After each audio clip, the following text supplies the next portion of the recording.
필리핀 대통령의 충격 발언에 전 세계가 발칵 뒤집혔습니다. 지금 당장 중국이 설치해놓은 시설을 싹 다 파괴하시오. 새벽 4시 필리핀 해양안보청 작전실이 긴급히 움직이기 시작했습니다. 도저히 믿을 수 없는 한국의 제안에 극단적 결정을 내린 필리핀 정부. 대체 한국이 필리핀 정부에 제안한 것은 무엇일까요? 한국의 지혜는 상상을 초월합니다. 더 충격적인 건 우리 자랑스런 대한민국 해군이 불러일으킨 세계적 파장. 불과 며칠 전까지만 해도 우리가 세계 최강자다 라며 당당히 외치던 미국, 일본, 유럽 그 아무도 손 내밀지 않았습니다. 아예 거들떠도 보지 않았죠. 그런데 대한민국만은 달랐습니다. 강자에게 당하고 있는 약자를 그냥 지나치지 않았습니다. 조용히 그리고 치밀하게 움직였죠. 전 세계는 경악했습니다. 대체 무슨 일이 벌어진 걸까요?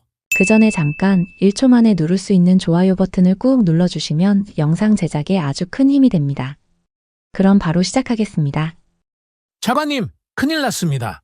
새벽 4시 제 휴대폰이 요란하게 울렸어요. 잠에서 깬 저는 급히 전화를 받았습니다. 무슨 일입니까? 스카버러 암초에 중국 선박들이 몰려들고 있습니다. 지금 당장 와보셔야 해요.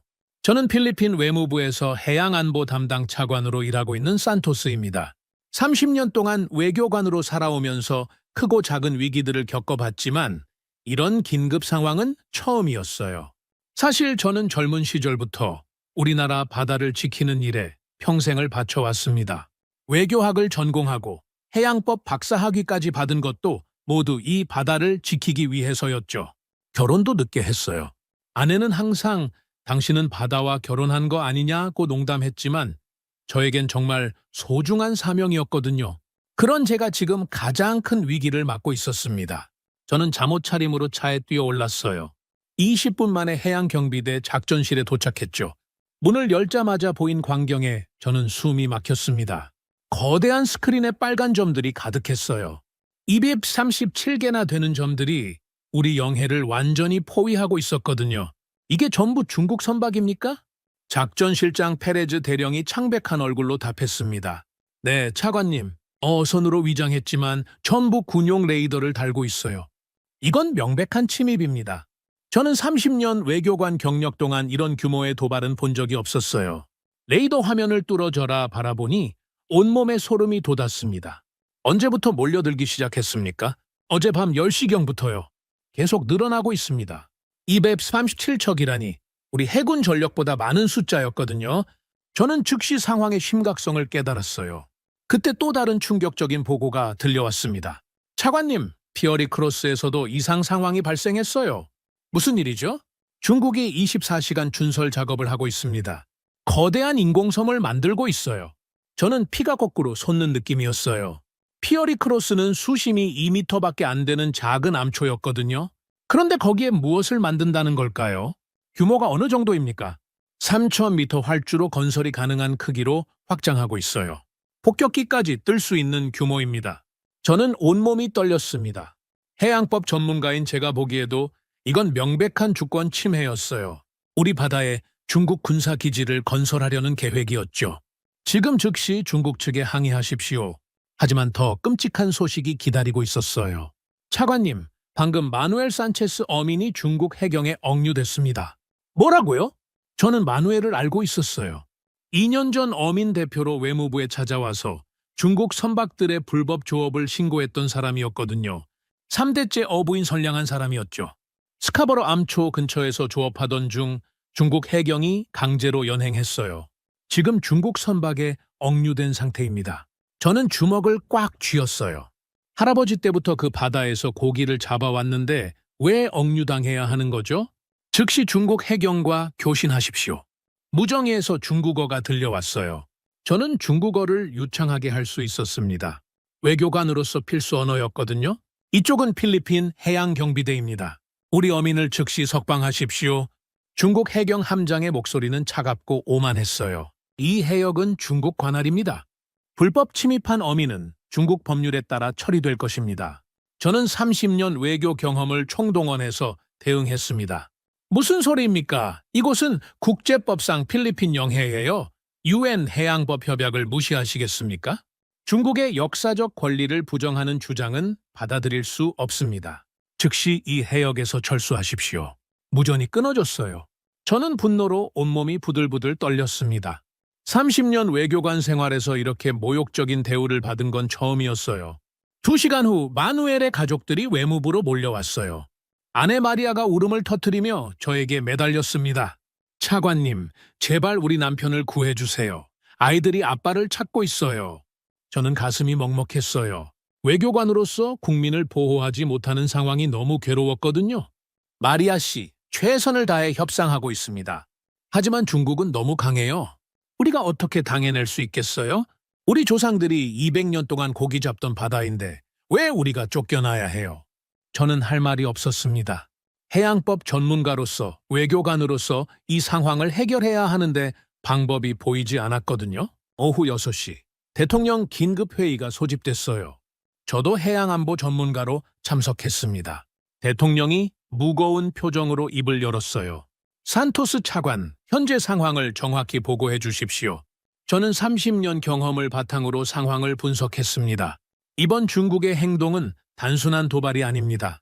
체계적이고 계획적인 영토 점령 시도예요. 국방장관이 절망적으로 말했어요. 군사적 대응은 자살 행위입니다. 우리 해군 전력으로는 역부족이에요. 외무장관도 고개를 저었습니다. 유엔 안보리에 제소해도 중국이 거부권을 행사할 겁니다. 그때 젊은 해경 간부 로드리게스 중령이 떨리는 목소리로 말했어요. 차관님, 우리는 언제까지 이렇게 당하기만 할 겁니까? 저는 답할 수 없었습니다. 30년 외교관 인생에서 가장 무력감을 느끼는 순간이었어요. 그날 밤 저는 잠들 수 없었습니다. 평생을 바다를 지키는 일에 바쳐왔는데 정작 위기의 순간에 아무것도 할 수 없다니. 하지만 그때는 몰랐어요. 진짜 시련은 이제 시작이라는 걸 말입니다. 마누엘이 억류된 지 3일째 되던 날 예상치 못한 전화가 걸려왔어요. 산토스 차관님이십니까? 저는 중국 외교부 아시아 태평양국 리웨이 국장입니다. 중국어로 유창하게 말하는 목소리였어요. 저는 긴장했습니다. 이런 상황에서 중국 외교부가 직접 연락해온다는 건 뭔가 꿍꿍이가 있다는 뜻이었거든요. 무슨 일로 연락하셨습니까? 필리핀의 어려운 상황을 잘 알고 있습니다. 중국 정부가 도움을 주고 싶어 합니다. 저는 코웃음이 났어요. 자기들이 문제를 만들어 놓고 이제 와서 도움을 준다고요. 어떤 도움 말입니까? 최첨단 해양 감시 시스템을 무상으로 제공하겠습니다. 필리핀 전체 해역을 실시간으로 모니터링할 수 있는 시스템이에요. 저는 깜짝 놀랐어요. 그런 시스템은 수백억 원의 가치가 있었거든요. 하지만 30년 외교관 경험으로 봤을 때 중국이 공짜로 주는 건 절대 없어요. 조건이 뭡니까? 리웨이가 웃으며 답했어요. 조건이라니요? 이웃 국가를 돕는 게 조건이 필요합니까? 다만 몇 가지 기술적 요구사항이 있을 뿐입니다. 기술적 요구사항이라면 시스템 유지 보수는 중국 기업이 담당해야 합니다. 워낙 복잡한 기술이라 다른 곳에서는 어려워요. 저는 이미 함정의 냄새를 맡았어요. 하지만 더 들어봤습니다. 또 다른 요구사항은요? 모든 데이터는 중국 서버와 공유됩니다. 기술적 안정성을 위해서죠. 그리고요, 원격 업데이트와 통제 권한도 필요합니다. 시스템 오류를 실시간으로 해결하기 위해서 말이에요. 저는 등골이 서늘해졌어요. 이건 도움이 아니라 우리나라 해양 정보를 모두 중국에 넘기라는 거였죠. 리웨이 국장님, 이건 우리 주권에 관련된 민감한 사안입니다. 산토스 차관님, 현실을 보십시오. 지금 필리핀에게 다른 선택이 있습니까? 리웨이의 목소리가 차갑게 변했어요. 미국도 손 놓고 있고 유럽도 마찬가지잖아요. 오직 중국만이 실질적 도움을 줄 수 있습니다. 저는 할 말이 없었어요. 사실이었거든요. 하루 시간을 드리겠습니다. 내일 답변 주시기 바랍니다. 전화가 끊어진 후 저는 긴급히 정보국장 카를로스를 불렀어요. 그는 중국의 해외 투자 패턴을 분석하는 전문가였습니다. 카를로스, 중국이 다른 나라에 무상 지원한 사례들을 조사해 주세요. 2시간 후 카를로스가 충격적인 자료를 가져왔어요. 차관님, 스리랑카 사례를 보십시오. 어떤 일이 있었습니까? 2017년 중국이 한반토타 항구 건설을 지원했어요. 무상이라고 했죠. 하지만 숨겨진 조건들이 있었습니다. 카를로스가 자료를 펼쳐 보였어요. 유지보수 중국 독점, 운영권 공유, 그리고 막대한 이자가 숨어 있었어요. 결국 스리랑카가 갚지 못하자 중국이 99년간 항구를 할양받았습니다. 99년이라고요? 네, 사실상 영구 할양이죠. 지금 한반토타 항구는 중국 해군이 사용하고 있어요. 저는 온몸에 소름이 돋았어요. 다른 사례도 있습니까? 파키스탄 과다르 항구도 마찬가지예요. 중국이 무상 지원한다고 하더니 결국 40년간 통제권을 넘겨받았습니다. 그럼 우리도 네, 똑같은 함정에 빠질 가능성이 높아요. 특히 해양 감시 시스템은 더 위험합니다. 우리나라 모든 해양 정보가 중국에 넘어가거든요. 저는 머리가 어지러웠어요. 하지만 다른 대안도 없었습니다. 그날 저녁 리웨이가 다시 전화했어요. 산토스 차관님, 결정하셨습니까? 아직 검토 중입니다. 시간이 많지 않습니다. 우리 제안을 거절하면 필리핀이 책임지게 될 겁니다. 무슨 의미입니까? 다른 나라들이 이미 줄을 서고 있어요. 베트남, 말레이시아 모두 우리 제안에 관심을 보이고 있습니다. 리웨이의 목소리에 위협이 담겨 있었어요. 그들이 우리 시스템을 도입하면 필리핀만 혼자 남게 되겠죠. 중국을 적으로 두고 살 수 있습니까? 저는 숨이 막혔어요. 이건 명백한 협박이었거든요. 리웨이 국장님, 이런 식으로 압박하시는 건 외교적으로 적절하지 않습니다. 압박이 아닙니다. 현실을 말씀드리는 거예요.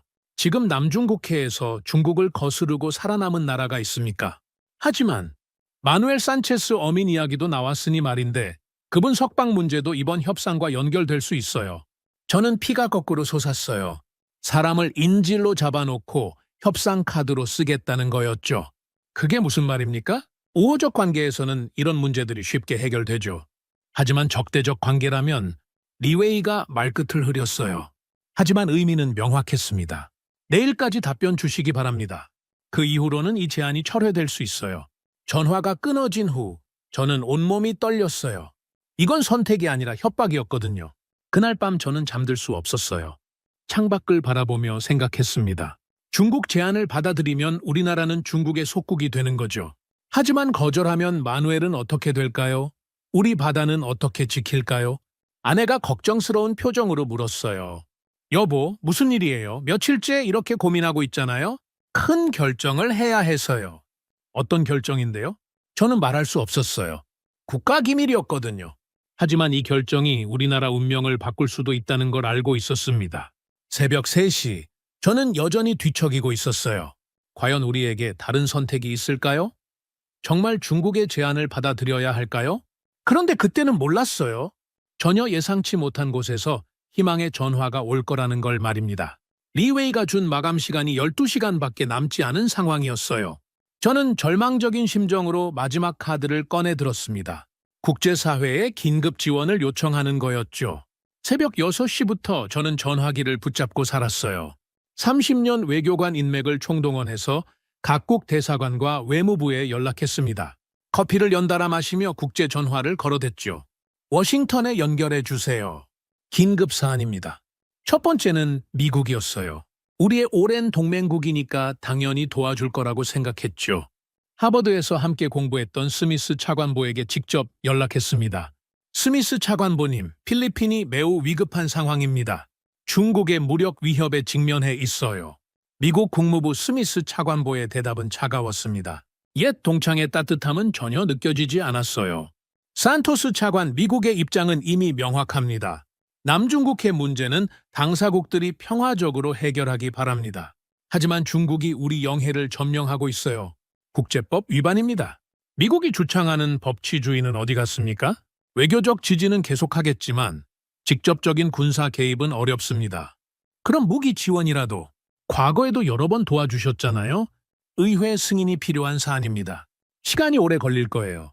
빨라도 6개월은 저는 허탈했어요. 6개월이라니 그때까지 우리나라가 남아있기나 할까요? 결국 미국도 중국과 정면 충돌은 피하고 싶어 하는 거였죠. 두 번째는 일본이었습니다. 같은 중국 위협을 받는 나라니까 이해해 줄 거라고 생각했어요. 도쿄 외무성의 직통으로 연결했습니다. 타나카 외무성 국장님, 필리핀이 도움이 필요합니다. 우리는 같은 처지 아닙니까? 상황은 잘 알고 있습니다. 하지만 일본도 중국과 센카쿠 문제로 갈등 중이라서요. 그렇다면 더욱 연대해야 하는 거 아닙니까? 함께 대응해야죠. 죄송하지만 일본 단독으로는 어려운 상황입니다. 미국과 협조해서 추진해야 해요. 결국 일본도 미국 눈치만 보고 있었어요. 독자적인 결정은 할 수 없다는 거였죠. 세 번째는 유럽연합이었습니다. 프랑스 외무부에 연락했죠. 파리에서 근무했던 경험이 있어서 인맥이 있었거든요. 듀부아 국장님, 유럽연합의 도움이 절실합니다. 국제법 수호 차원에서요? 필리핀의 어려운 상황에 깊이 공감합니다. 하지만 남중국해는 유럽에서 너무 멀어서요. 거리가 문제가 아니라 원칙의 문제 아닙니까? 유럽연합이 추구하는 가치는 어디 갔습니까? 유엔을 통한 외교적 해결을 지지하겠습니다만 직접 개입은 어렵습니다. 회원국들의 동의가 유럽도 마찬가지였어요. 결국 자기 앞마당이 아니면 관심 없다는 거였죠. 저는 점점 절망에 빠져갔습니다. 호주에도 연락했어요. 태평양 지역 국가니까 관심이 있을 거라고 생각했거든요. 캔버라에서는 어떤 입장인가요? 호주도 중국과 경제 관계가 복잡해서요. 섣불리 개입하기 어려운 상황입니다. 인도에도 연락해봤어요. 중국과 국경 분쟁을 벌이는 나라니까 우리 편이 될 거라고 생각했죠. 인도 정부의 지원을 요청합니다. 히말라야 국경 문제로 중국과 대치 중이라 다른 전선을 열기 어렵습니다. 심지어 같은 아세안 회원국들까지 연락해봤지만 모두 비슷한 반응이었어요. 베트남은 우리도 비슷한 문제를 겪고 있어서 여유가 없다고 했고, 말레이시아는 중국과 경제 관계를 고려해야 한다고 했어요. 외교적 지지는 하겠지만 실질적 도움은 줄 수 없다는 게 모든 나라의 공통된 답변이었죠. 오후 2시가 됐을 때 저는 완전히 좌절했어요. 리웨이가 준 시간도 6시간밖에 남지 않았거든요.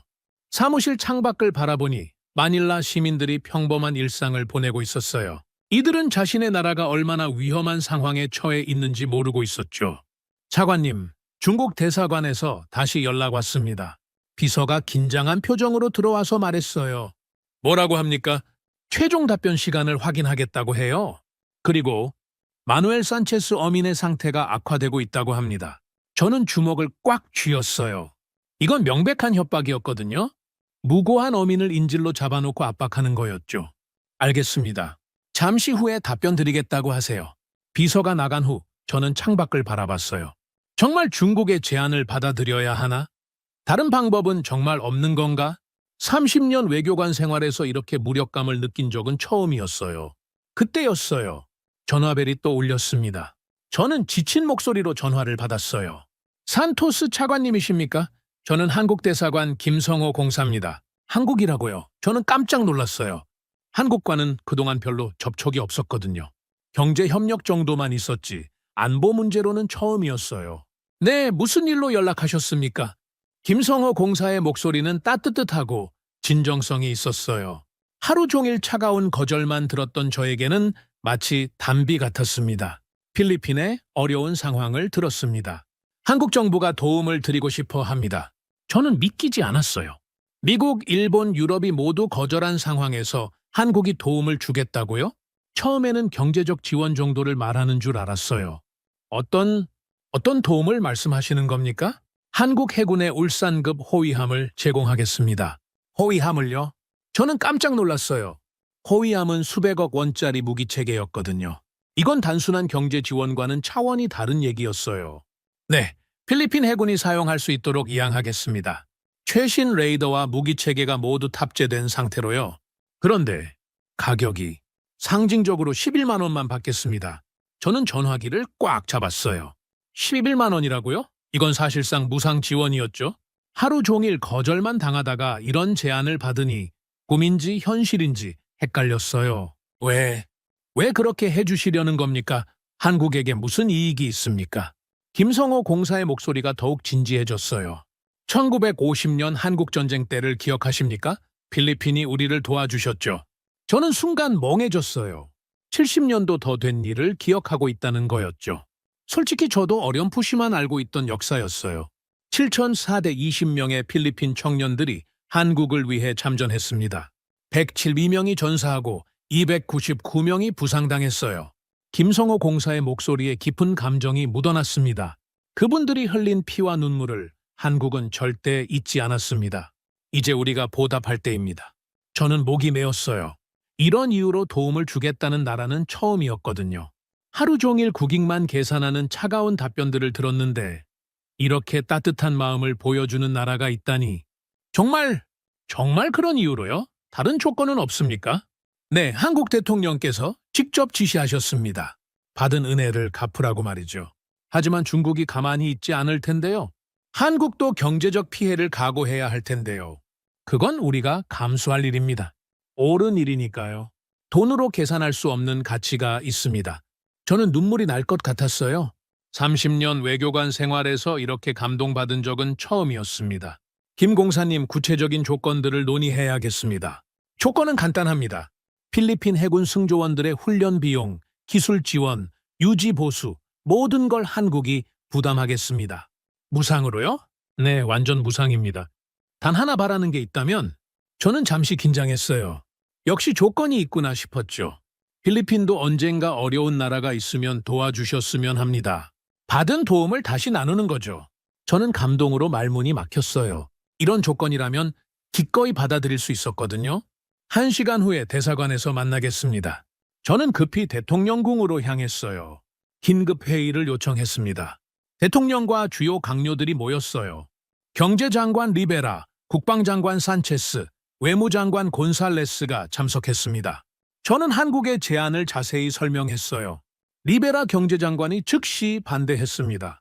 차관님, 중국은 100억 달러 투자를 약속했어요. 한국 군함 하나가 그보다 가치 있습니까? 산체스 국방장관이 강하게 반박했어요. 이건 단순한 경제 문제가 아닙니다. 주권과 품격의 문제예요. 중국 제안은 우리를 속국으로 만들려는 거잖아요. 곤살레스 외무장관도 동의했습니다. 한국 제안에는 주권 침해 조건이 없어요. 진정한 우방의 도움입니다. 하지만 리베라가 계속 반대했어요. 경제적 현실을 봐야 합니다. 중국과 적대 관계가 되면 우리 경제가 망가져요. 무역량을 생각해 보세요. 회의는 3시간 동안 격렬하게 계속됐어요. 찬성파와 반대파가 팽팽히 맞서면서 치열한 논쟁을 벌였죠. 결국 대통령이 결론을 내렸습니다. 하루 더 시간을 갖고 신중히 결정하겠습니다. 이건 우리나라 운명이 걸린 문제니까요. 저는 아쉬웠지만 이해했어요. 국가의 운명이 달린 중대한 결정이었거든요. 그날 밤 저는 한국 제안을 계속 생각했어요. 정말 믿을 수 있을까? 70년 전 은혜를 갚겠다는 게 진심일까? 하지만 김성호 공사의 진정성 있는 목소리가 계속 머릿속에 맴돌았습니다. 이번이 우리에게 마지막 기회일지도 모르겠어요. 다음 날 아침 저는 한국 대사관으로 향했습니다. 밤새 고민한 끝에 한국 제안이 우리에게 유일한 희망이라는 확신이 들었거든요. 김성호 공사가 대사관 정문에서 직접 저를 맞이했어요. 그의 표정에서 진정성을 느낄 수 있었습니다. 차관님, 어서 오십시오. 밤새 많이 고민하셨을 텐데요. 네, 솔직히 믿기지 않아서요. 이런 조건 없는 지원이 정말 가능한 건지. 김성호 공사가 제게 따뜻한 차를 내어주며 말했어요. 의심하시는 게 당연합니다. 요즘 세상에 공짜는 없으니까요. 우리는 대사관 회의실에 앉았어요. 벽에는 한국전쟁 당시 필리핀 대대의 사진이 걸려 있었습니다. 젊은 필리핀 군인들의 모습이 70년 전 그대로 남아 있었죠. 김 공사님, 정말 궁금한 게 있어요. 왜 한국은 이런 결정을 내린 겁니까? 김성호 공사가 벽에 걸린 사진을 바라봤어요. 저희 대통령께서 하신 말씀이 있습니다.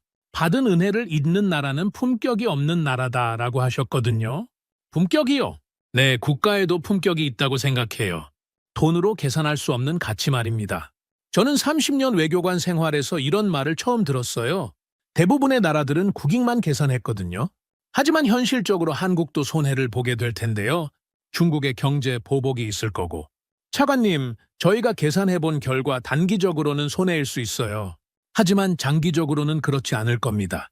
무슨 의미인지요? 김성호 공사가 자료를 꺼내며 설명했어요. 한국이 추구하는 건 지속 가능한 관계예요. 강압이 아닌 신뢰를 바탕으로 한 관계 말입니다. 중국식이 아닌 방식이라는 거군요. 맞습니다. 중국은 비제더치로 상대방을 올가매려 하지만 한국은 상호 존중을 바탕으로 하고 싶어 해요. 저는 점점 감동받고 있었어요. 이런 철학을 가진 나라가 있다니. 구체적인 조건들을 다시 한번 확인하고 싶습니다. 물론이죠. 울산급 호위함 1척을 11만 원에 양도합니다. 이건 한국전쟁 당시 필리핀이 보내준 7,120명을 기리는 의미예요. 훈련은 어떻게 됩니까? 필리핀 해군 승조원 50명을 한국으로 초청해서 6개월간 집중 훈련시킵니다. 모든 비용은 한국이 부담해요. 기술 지원은요? 한국 해군 기술진 70명이 필리핀에 상주하면서 2년간 기술 이전을 담당합니다. 이것도 전액 무상이에요. 저는 놀라웠어요. 이 정도면 수십억 원의 가치였거든요. 정비와 부품 공급은 어떻게 하나요? 향후 10년간 모든 정비 부품을 무상으로 제공합니다. 기술 자립도 지원할 거예요. 정말 조건이 없습니까? 한국 기업에게 특혜를 달라거나 중국과 관계를 끊으라거나 김성호 공사가 고개를 저었어요. 그런 조건은 일체 없습니다. 다만 한 가지 부탁이 있다면 저는 긴장했어요. 필리핀이 언젠가 다른 어려운 나라를 도와주시길 바랍니다. 이 선순환이 계속되길 원해요. 그게 전부입니까? 네, 그게 전부예요. 받은 도움을 다시 나누는 것, 그것이 우리가 바라는 유일한 조건입니다. 저는 목이 메었어요. 이런 조건이라면 기꺼이 받아들일 수 있었거든요. 그때 김성호 공사가 더욱 진지한 표정으로 말했어요. 차관님, 솔직히 말씀드리겠습니다. 한국도 중국의 압박을 받을 각오를 하고 있어요. 그런데도 하시겠다는 겁니까? 네, 왜냐하면 이것이 옳은 일이기 때문입니다. 우리는 받은 은혜를 잊지 않는 것이 국가의 품격이라고 믿어요. 김성호 공사가 잠시 멈춘 후 계속 말했어요. 그리고 단 하나의 바람이 있다면 필리핀도 언젠가 또 다른 이들을 도와주시길 바랍니다. 그것이 진정한 품격 있는 국가들의 모습이라고 생각해요. 저는 30년 외교관 생활에서 이렇게 감동받은 적이 없었어요.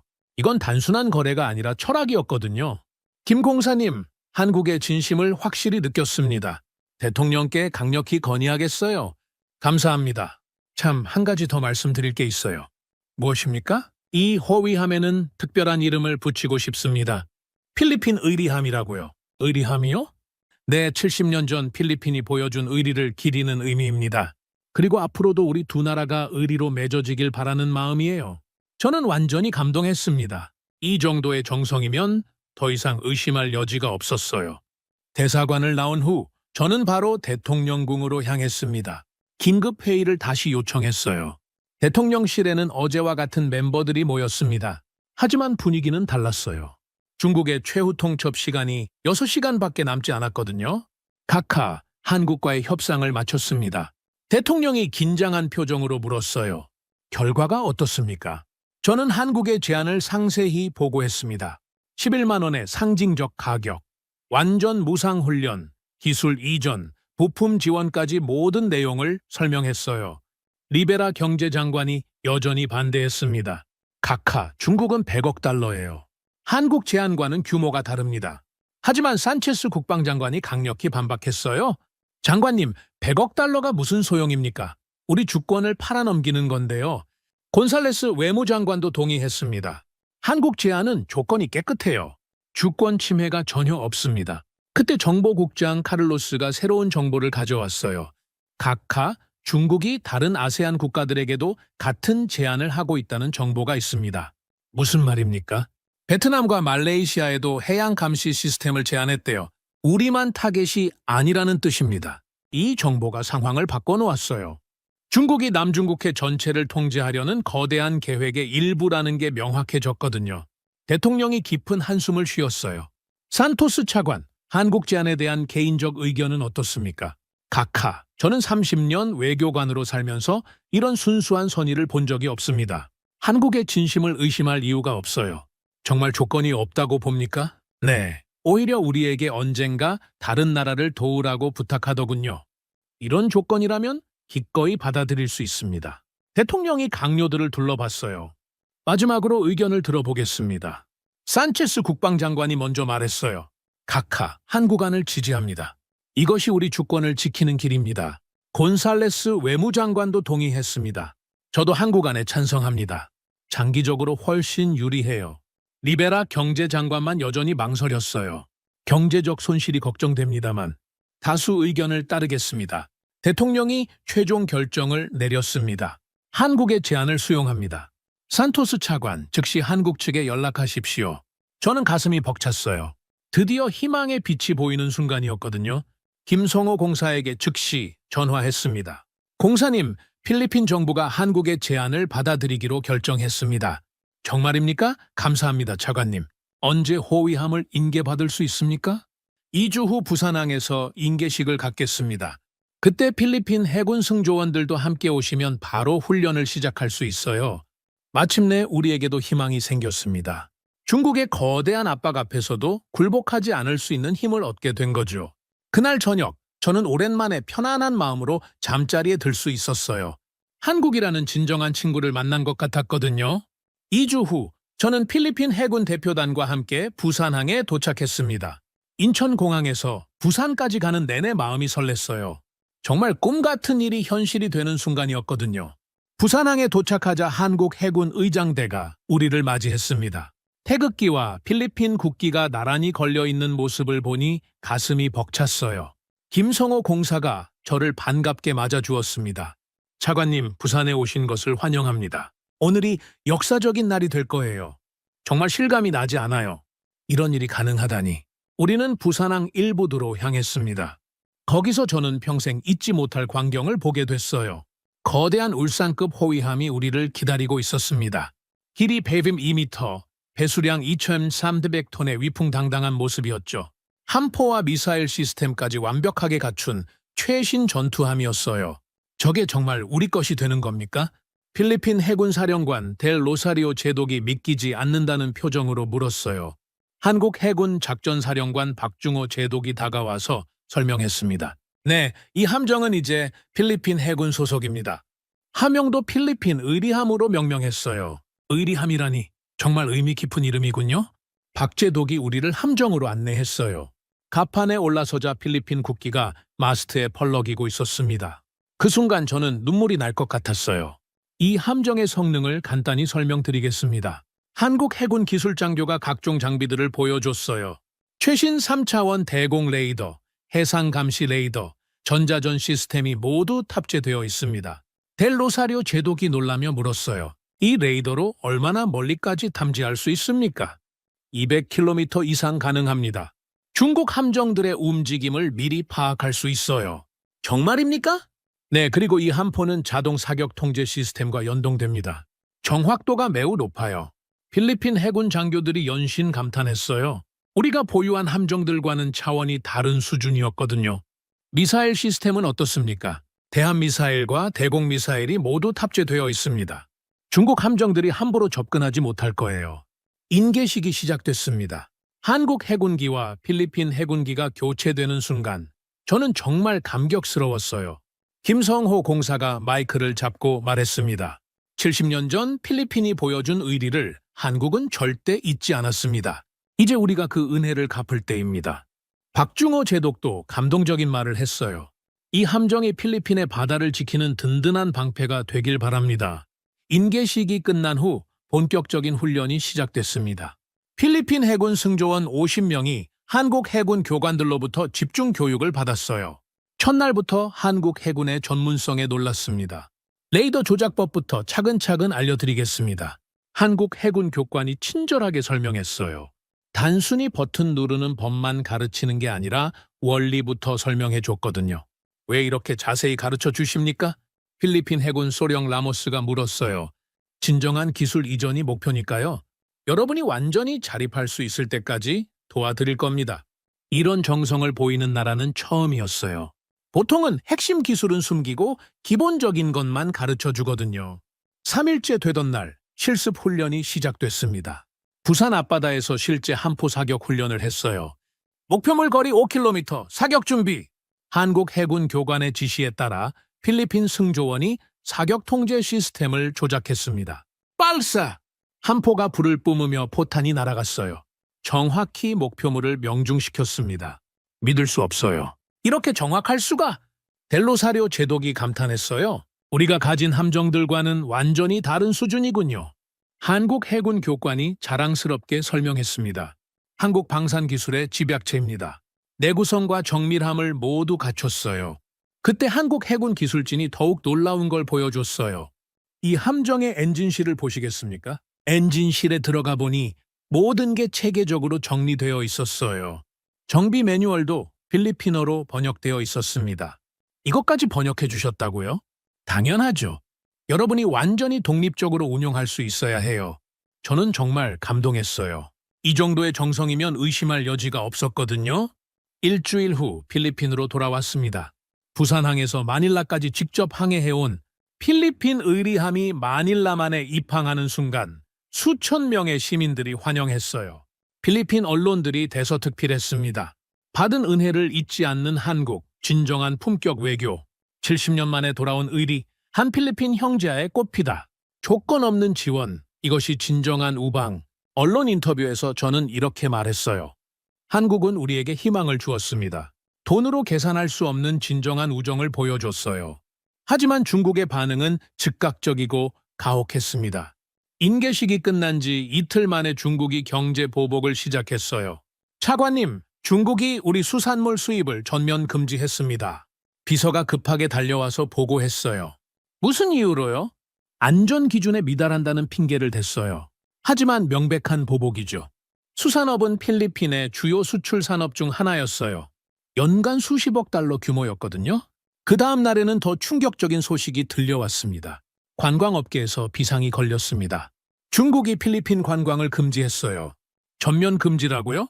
네, 중국 여행사들에게 필리핀 상품 판매를 중단하라고 지시했대요. 중국 관광객은 필리핀 관광 산업의 30%를 차지했어요.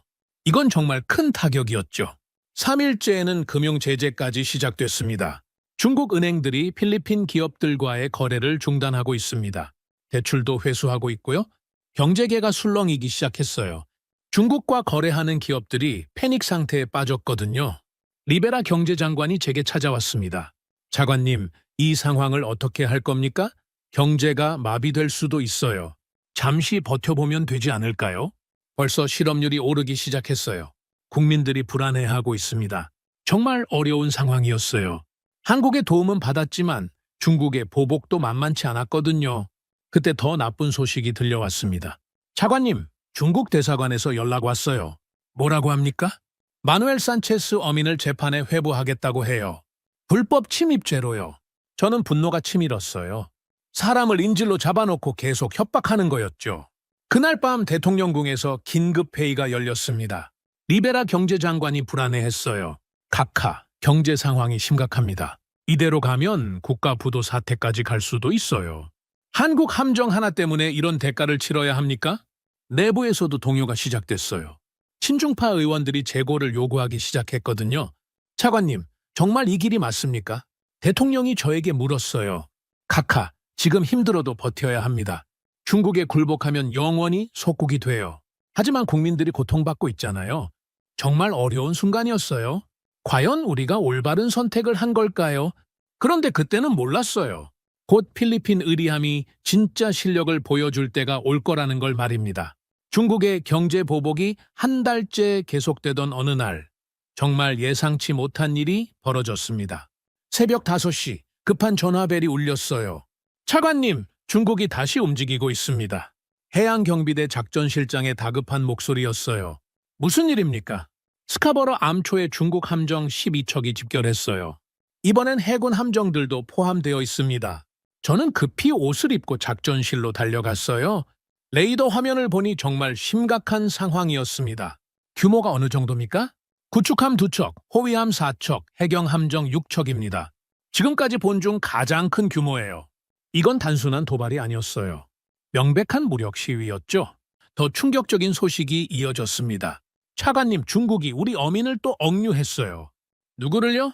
카를로스 바스케스 선장과 승조원 6명입니다. 스카버러 암초 근처에서 조업하던 중이었어요. 저는 분노가 치밀었어요. 마누엘에 이어서 또 다른 어민을 잡아간 거였죠. 즉시 대통령께 보고하십시오. 1시간 후 대통령궁에서 긴급회의가 열렸습니다. 대통령이 무거운 표정으로 말했어요. 이번엔 우리도 강력히 대응해야겠습니다. 계속 당하고만 있을 수는 없어요.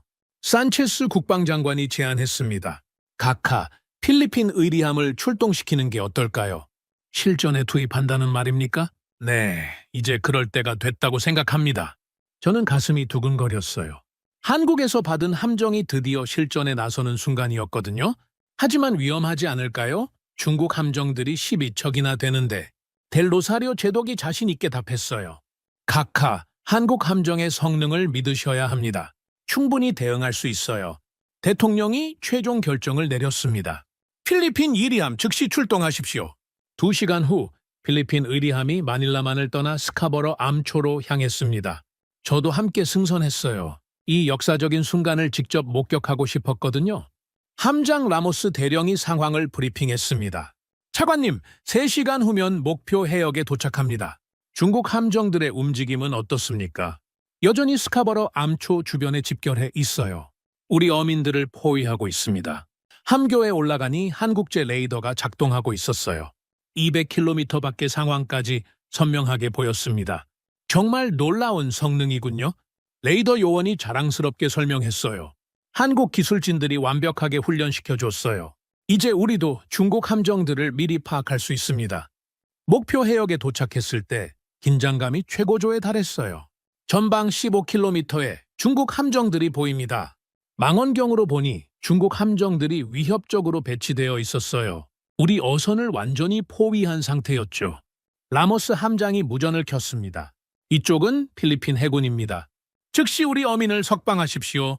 중국 함장의 대답은 여전히 오만했어요. 이 해역은 중국 관할입니다. 필리핀 군함은 즉시 철수하십시오. UN 해양법 협약에 따라 이곳은 필리핀 영해입니다. 중국의 역사적 권리를 인정하지 않는 주장은 무효입니다. 그때 중국 함정 하나가 우리에게 접근하기 시작했어요. 차관님, 중국 호위함이 2km까지 접근하고 있습니다. 함포를 조준하고 있어요. 이건 명백한 무력 위협이었어요. 저는 온몸이 긴장됐습니다. 라모스 함장이 침착하게 명령했어요. 사격 통제 레이더 가동, 목표물 로건. 한국제 사격 통제 시스템이 작동했습니다. 중국 함정을 정확히 조준했어요. 목표물 포착 완료, 사격 준비 완료. 그 순간 무전으로 경고 방송을 했습니다. 중국 함정, 더 이상 접근하면 자위권을 행사하겠습니다. 중국 함정이 잠시 멈췄어요. 우리의 정밀한 조준에 당황한 것 같았죠. 차관님, 함포 발사 허가를 요청합니다. 라모스 함장이 저를 바라봤어요. 정말 중대한 순간이었습니다. 경고 사격 1발만 하십시오. 함포 발사! 필리핀 의리함의 함포가 불을 뿜었어요. 포탄이 중국 함정 앞 500m 지점에 정확히 떨어졌습니다. 그 순간 기적 같은 일이 벌어졌어요. 차관님, 중국 함정들이 후퇴하고 있습니다. 정말이었어요. 12척의 중국 함정들이 모두 뒤로 물러나기 시작했어요. 우리 어민들도 석방됐습니다. 카를로스 바스케스 선장과 승조원들이 무사히 풀려났어요.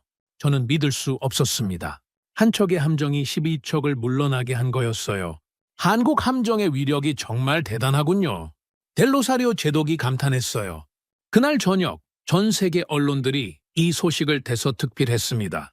필리핀 해군, 한국제 함정으로 중국 견제 성공, 작은 나라의 당당한 자위권 행사, 한국 무기의 우수성 다시 한번 입증. CNN에서는 이렇게 보도했어요. 대한민국의 품격 외교가 또 한 번 빛을 발했다. 70년 전 받은 은혜를 잊지 않고 무조건적 지원을 한 결과 작은 나라가 강대국에 맞설 수 있는 힘을 얻었다. BBC도 마찬가지였습니다. 한국은 21세기 은혜 외교의 교과서를 보여주고 있다. 조건 없는 진정한 우정이 얼마나 강력한 힘을 발휘하는지 증명했다. 워싱턴 포스트는 더욱 감동적으로 썼어요. 받은 도움을 잊지 않는 나라, 대한민국. 이것이 진정한 품격 있는 국가의 모습이다. 그런데 정말 놀라운 일은 그 다음에 벌어졌어요. 전 세계에서 한국 무기에 대한 주문이 폭주하기 시작했습니다. 폴란드에서 먼저 연락이 왔어요. 한국의 K2 전차와 K9 자주포를 대량 주문하고 싶습니다.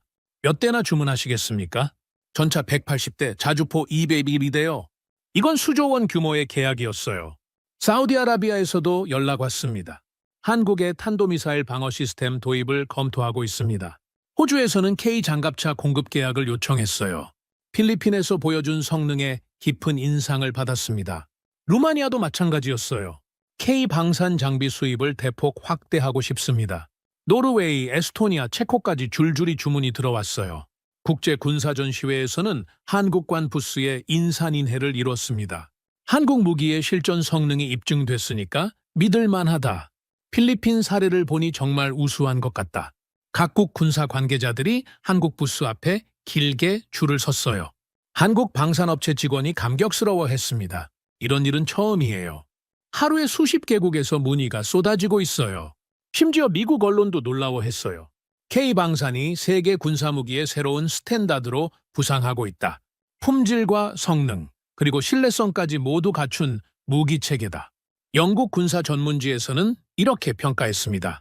한국은 무기만 파는 게 아니라 진정성까지 함께 판다. 이것이 K방산의 경쟁력이다. 프랑스 언론도 찬사를 보냈어요. 한국의 품격 외교와 우수한 기술력이 만나 시너지를 창출하고 있다.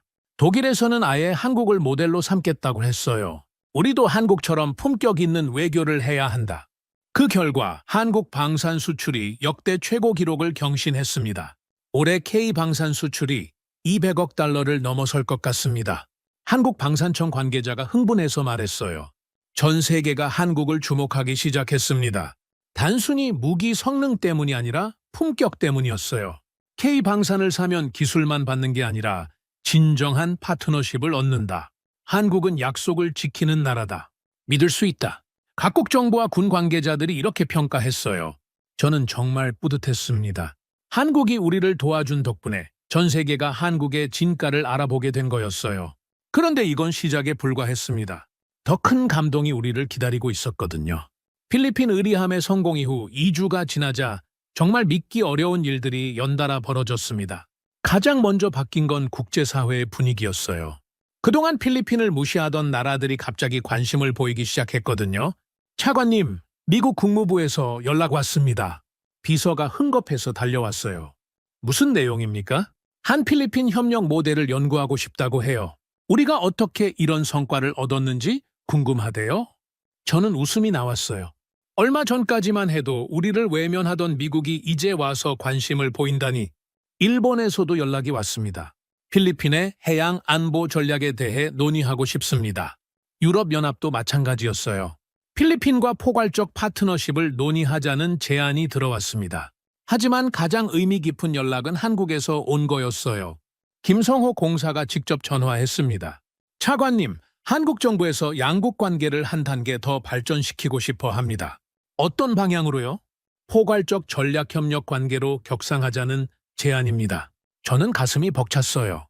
전략협력 관계라니 이건 정말 꿈 같은 일이었거든요. 구체적으로 어떤 내용인가요? 국방, 안보, 경제, 기술 등 모든 분야에서 포괄적 협력을 하자는 거예요. 일주일 후 마닐라 대통령궁에서 한 필리핀 포괄적 전략협력 협정 서명식이 열렸습니다.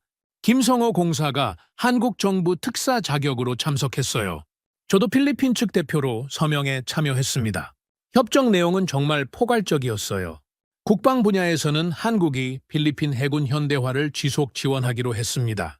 향후 5년간 추가 함정 제공과 기술 이전을 약속했어요. 안보 분야에서는 양국 간 정보 공유 체계를 구축하기로 했죠. 중국의 움직임을 실시간으로 파악할 수 있게 된 거였어요. 해양 분야에서는 공동 순찰과 훈련을 실시하기로 했습니다. 한국 해군과 필리핀 해군이 함께 남중국해를 지키는 거였죠. 경제 분야에서는 무역량을 5년 내 3배로 늘리기로 했어요. 한국 기업들의 필리핀 투자도 대폭 확대하기로 했습니다. 서명식에서 김성호 공사가 감동적인 말을 했어요. 70년 전 필리핀이 보여준 의리를 한국은 절대 잊지 않았습니다. 이제 우리는 진정한 형제 국가로 발전해 나가겠습니다. 저도 답사를 했습니다. 한국의 품격과 진정성에 깊이 감동했습니다. 받은 도움을 언젠가 우리도 다른 나라에 베풀겠습니다. 서명식이 끝난 후 국제 언론들이 일제히 보도했습니다. 21세기 품격 외교의 완성작, 받은 은혜를 잊지 않는 나라, 대한민국, 작은 나라들에게 희망을 주는 모델. CNN에서는 특집 프로그램을 만들었어요. 한국의 품격 외교가 어떻게 전 세계를 감동시켰는가? BBC도 1시간짜리 다큐멘터리를 제작했습니다. 은혜를 갚는 나라, 한국의 이야기. 뉴욕타임스는 한면 톱기사로 다뤘어요. 대한민국은 21세기 국제관계의 새로운 패러다임을 제시했다. 힘이 아닌 품격으로 세계를 이끌어가는 모습을 보여줬다. 워싱턴 포스트도 마찬가지였습니다. 받은 도움을 잊지 않고 보답하는 나라, 한국. 이것이 진정한 선진국의 모습이다. 로이터 통신에서는 이렇게 평가했어요. 한국은 군사적 힘이나 경제적 압박이 아닌 도덕적 감화력으로 국제사회를 움직였다. AP통신도 찬사를 보냈습니다. 21세기 들어 가장 아름다운 외교 사례. 한국이 전 세계에 희망을 주었다. 유럽 언론들도 한국을 극찬했어요. 영국 가디언은 이렇게 썼습니다. 한국은 국가에도 품격이 있다는 것을 보여줬다. 돈으로 계산할 수 없는 가치를 실현했다. 프랑스 르몽드도 마찬가지였어요. 한국의 외교는 시와 같다. 아름답고 감동적이며 사람의 마음을 움직인다. 독일 슈피겔에서는 아예 한국을 모델로 삼겠다고 했어요. 우리도 한국처럼 품격 있는 외교를 해야 한다. 이것이 진정한 선진국의 길이다. 이탈리아 코리엘의 델라 세라도 감동적으로 썼습니다.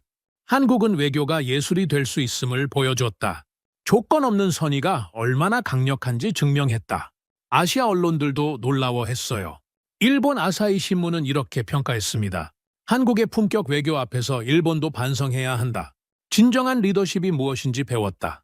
싱가포르 스트레이트 타임스도 마찬가지였어요. 한국은 아시아의 자랑이다. 작은 나라도 품격 있게 살 수 있다는 희망을 줬다. 인도 타임스 오브 인디아에서는 이렇게 썼습니다. 한국의 외교 철학을 배워야 한다. 힘이 아닌 마음으로 세계를 움직였다. 중동 언론들도 감동했어요. 아랍 알자질에서는 이렇게 보도했습니다. 한국은 이슬람의 가르침과 같은 마음을 보여줬다. 받은 은혜를 갚는 것. 이것이 진정한 인간의 도리다. 아프리카 언론들도 한국을 주목했어요. 남아프리카 케이프 타임스는 이렇게 썼습니다. 한국은 아프리카 국가들에게 희망을 줬다. 작은 나라도 품격 있게 살 수 있다는 것을 보여줬다. 이런 국제적 찬사 속에서 한국에 대한 인식이 완전히 바뀌었어요. 각국 정부들이 한국을 신뢰할 수 있는 파트너로 보기 시작했습니다. 한국과 협력하면 진정한 윈윈이 가능하다. 한국은 약속을 지키는 나라다. 한국의 지원에는 숨겨진 조건이 없다. 이런 평가가 전 세계로 퍼져나갔어요. 그 결과 한국의 소프트 파워가 급상승했습니다. 한국 문화에 대한 관심도 폭발적으로 늘어났어요. 한국 드라마처럼 아름다운 나라, K-팝처럼 멋진 외교, 한국 음식처럼 따뜻한 마음, 이런 표현들이 각국 언론에 등장했습니다. 유엔에서도 한국의 역할이 주목받기 시작했어요. 한국이 보여준 모델을 전 세계로 확산시켜야 한다. 평화와 상생의 새로운 패러다임. 유엔 사무총장도 한국을 극찬했습니다. 대한민국은 21세기 국제사회의 모범을 보여줬다. 모든 나라가 배워야 할 품격 외교의 교과서다. 그때 김성호 공사가 제게 말했던 게 생각났어요. 우리는 받은 은혜를 잊지 않았을 뿐입니다. 언젠가 필리핀도 누군가를 도와주시길 바랍니다. 정말 단순하면서도 깊은 철학이었어요. 받은 도움을 잊지 않고 다시 나누는 것. 이것이 한국이 추구하는 품격이었죠. 이제 전 세계가 한국을 다른 눈으로 보기 시작했습니다. 단순히 경제 대국이나 기술 강국이 아니라 품격 있는 나라로 인정받게 된 거예요. 그리고 그 변화의 중심에는 70년 전 필리핀이 보여준 작은 의리가 있었습니다. 한국은 그 의리를 절대 잊지 않았고 마침내 갚을 수 있게 된 거였죠. 그로부터 1년이 지난 지금 저는 마닐라만을 바라보며 그때를 회상합니다. 필리핀 의리함이 저 앞바다를 지키고 서 있어요. 위풍당당한 모습으로 우리 바다를 수호하고 있죠. 중국 함정들이 예전처럼 함부로 나타나지 못하고 있습니다. 차관님, 오늘도 중국 함정 3척이 접근했다가 우리 함정을 보고 물러갔습니다. 해양경비대 보고를 들으며 저는 뿌듯함을 느꼈어요. 이제 우리도 당당하게 우리 바다를 지킬 수 있게 됐거든요. 마누엘 산체스 어민도 무사히 석방되어 가족 품으로 돌아왔습니다. 지금은 다시 그 바다에서 고기를 잡고 있어요. 더 이상 중국 함정들이 우리 어민들을 괴롭히지 못하고 있죠. 차관님, 마누엘이 감사 인사를 전하고 싶어 한다고 해요. 뭐라고 하던가요? 한국 덕분에 자신이 살아 돌아올 수 있었다고, 평생 은혜를 잊지 않겠다고 하더군요. 저는 마음이 따뜻해졌어요. 한국이 보여준 품격이 우리 국민들에게도 깊은 감동을 주고 있었거든요. 그 한 척의 군함이 가져온 것은 단순한 무력이 아니었습니다. 무엇보다 소중한 건 자존감이었어요. 이제 우리는 강대국 앞에서도 굽히지 않을 수 있게 됐거든요. 우리에게도 지킬 힘이 있다는 걸 보여줄 수 있게 된 거죠. 두 번째는 희망이었습니다. 절망적인 상황에서도 포기하지 않으면 반드시 길이 열린다는 것을 배웠어요. 한국이라는 진정한 친구를 만날 수 있었죠. 세 번째는 품격이었어요. 국가에도 품격이 있다는 걸 한국을 통해 배웠습니다. 돈으로 계산할 수 없는 가치가 얼마나 소중한지 깨달았죠. 네 번째는 신뢰였습니다. 진정한 우정이 얼마나 강력한 힘을 발휘하는지 체험했어요. 조건 없는 선의가 기적을 만들어낸다는 걸 목격했죠. 마지막으로는 책임감이었어요. 우리도 언젠가 어려운 나라를 도와야 한다는 사명감을 갖게 됐습니다. 받은 은혜를 다시 나누는 선순환을 만들어야겠다고 다짐했죠. 실제로 필리핀도 변화하기 시작했습니다. 얼마 전 동티모르에서 자연재해가 발생했을 때 우리가 먼저 나서서 도움을 줬어요. 한국에서 배운 품격 외교를 실천한 거였죠. 차관님, 동티모르 정부에서 감사 서한이 왔습니다. 뭐라고 써 있나요? 필리핀의 따뜻한 도움을 평생 잊지 않겠다고 하네요. 저는 뿌듯했어요. 한국에서 받은 감동을 우리도 다른 나라에 전해줄 수 있게 된 거였거든요. 캄보디아에서 홍수가 났을 때도 마찬가지였어요. 우리가 구호물품과 의료진을 보냈습니다. 왜 우리가 도와야 합니까? 하고 묻는 사람들에게 저는 이렇게 답했어요. 한국이 우리를 도와준 이유와 같습니다. 옳은 일이니까요. 라오스에 학교를 지어주고 미얀마에 의료진을 파견하고 방글라데시에 재해 구호팀을 보내는 일들이 계속됐어요. 이제 필리핀도 받은 도움을 나누는 나라로 인정받기 시작했습니다. 필리핀이 한국을 닮아가고 있다. 작은 나라들의 연대가 아름답다. 품격 외교의 선순환이 시작됐다. 국제 언론들이 이렇게 평가하기 시작했어요. 한국과의 관계도 더욱 깊어졌습니다. 김성호 공사는 지금 한국 외교부 차관으로 승진했어요. 하지만 여전히 필리핀과의 관계를 챙기고 있습니다. 산토스 차관님, 한국에서 필리핀 청년들을 초청해서 교육하고 싶다고 해요. 어떤 교육인가요? 해양기술, 조선기술, 방산기술 등을 가르쳐 주겠다고 하네요. 모두 무상으로요. 한국의 도움은 계속되고 있었어요. 단순히 군함 하나로 끝나는 게 아니라 지속적인 협력으로 발전하고 있었죠. 필리핀 청년 100명이 한국에서 교육받고 돌아왔어요. 이들이 우리나라 해양산업의 중추가 되고 있습니다. 차관님, 한국에서 배운 기술로 우리도 작은 함정을 만들 수 있을 것 같아요. 젊은 엔지니어들이 자신감 넘치는 목소리로 말했어요. 정말입니까? 네, 한국 기술진들이 정말 자세히 가르쳐 줬어요. 숨기는 게 하나도 없었어요. 이제 우리도 자립할 수 있는 기반을 갖추게 된 거예요. 중국은 여전히 우리를 압박하고 있지만 예전과는 다릅니다. 우리에게 한국이라는 든든한 동반자가 있고 국제사회의 지지도 받고 있거든요. 차관님, 중국이 경제 제재를 완화하겠다고 하네요. 정말입니까? 네, 우리가 한국과 협력하는 걸 막을 수 없다는 걸 깨달은 것 같아요. 중국도 현실을 인정하기 시작했어요. 필리핀이 더 이상 혼자가 아니라는 걸 알게 된 거죠. 지금도 스카버로 암초에서는 필리핀 의리함이 든든하게 우리 바다를 지키고 있습니다. 중국 함정들이 나타나면 당당하게 대응하고 있어요. 우리 바다는 우리가 지킨다. 이제 우리도 이런 말을 할 수 있게 됐습니다. 한국 승조원들과 함께 훈련하면서 우리 해군의 실력도 놀랍게 향상됐어요. 이제 동남아시아에서 가장 강한 해군 중 하나로 평가받고 있습니다. 차관님, 베트남에서 우리 해군 훈련 프로그램에 참가하고 싶다고 해요. 우리가 다른 나라를 가르칠 수 있을 정도가 됐다고요? 네, 한국에서 배운 기술을 이제 우리가 다른 나라에 전수할 수 있어요. 정말 놀라운 변화였어요. 도움을 받던 나라에서 도움을 주는 나라로 발전한 거였죠. 오늘 저녁 저는 김성호 차관과 화상회의를 했습니다. 차관님 그때 도움을 주신 덕분에 필리핀이 완전히 달라졌어요. 산토스 차관님이 잘하신 거예요. 우리는 작은 도움을 드렸을 뿐입니다. 아닙니다. 한국이 보여준 품격이 우리를 변화시켰어요. 김성호 차관이 웃으며 말했어요. 그럼 이제 필리핀도 다른 나라를 도와주세요. 받은 도움을 계속 나누는 거죠. 물론입니다. 한국에서 배운 품격을 계속 실천하겠어요. 한국이 없으면 세계가 멈춘다. 2025년 세계 경제와 안보는 사상 최고의 격변기를 맞고 있습니다. 최근 미국 트럼프 대통령의 관세 정책은 전 세계에 아주 큰 충격을 주었습니다. 중국은 즉각적인 보복으로 맞대응했고 일본은 고개를 숙이며 외교적 채널을 통해 우려를 전달했습니다. 유럽은 WTO에 제소하며 회의적인 태도를 보였죠. 그런데 한국은 달랐습니다. 그들은 아무 말도 하지 않았습니다. 그저 조용했죠. 하지만 2달 후 미국의 주요 공장들이 하나둘 멈추기 시작했습니다. 한국이 멈추면 세계는 멈춥니다. 이건 비유가 아닙니다. 사실입니다. 지금 이 순간 세계는 한 나라의 움직임에 따라 방향을 바꾸고 있습니다. 그리고 그 나라의 이름은 바로 대한민국입니다. 최근 하버드 케네디 스쿨에서 열린 국제전략 컨퍼런스장. 전 세계 전략가들이 숨을 죽인 그 자리에서 미국 최고의 전략가 맥킨 리처드가 입을 열었습니다. 한국이 없으면 세계가 멈춘다. 그의 이야기 지금 시작합니다. 저는 오늘 여러분께 충격적인 진실을 말씀드리려 합니다. 맥킨 리처드 교수의 목소리가 하버드 케네디 스쿨 대강당에 울려 퍼졌습니다. 교수는 갑자기 발표용 리모컨을 내려놓고 청중을 날카롭게 응시했습니다. 미국이 관세 폭탄을 던졌을 때 여러분은 무엇을 보셨습니까? 청중 중 한 명이 조심스레 대답했습니다.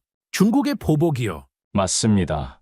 교수가 손가락을 튕겼습니다. 중국은 분노했고 유럽은 항의했으며 일본은 고개를 숙였습니다.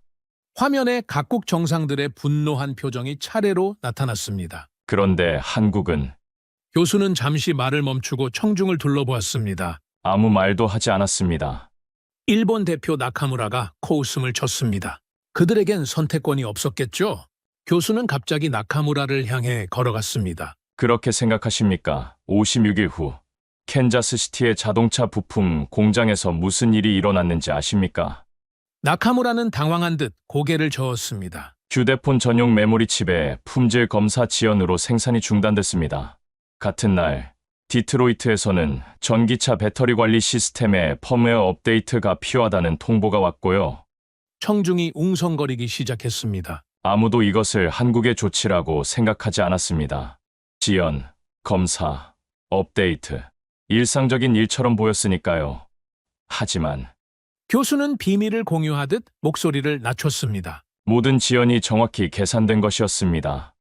미국 전략가가 자리에서 벌떡 일어났습니다. 증거가 있으십니까? 교수는 화면을 전환했습니다. 필요 없습니다. 결과가 증거입니다.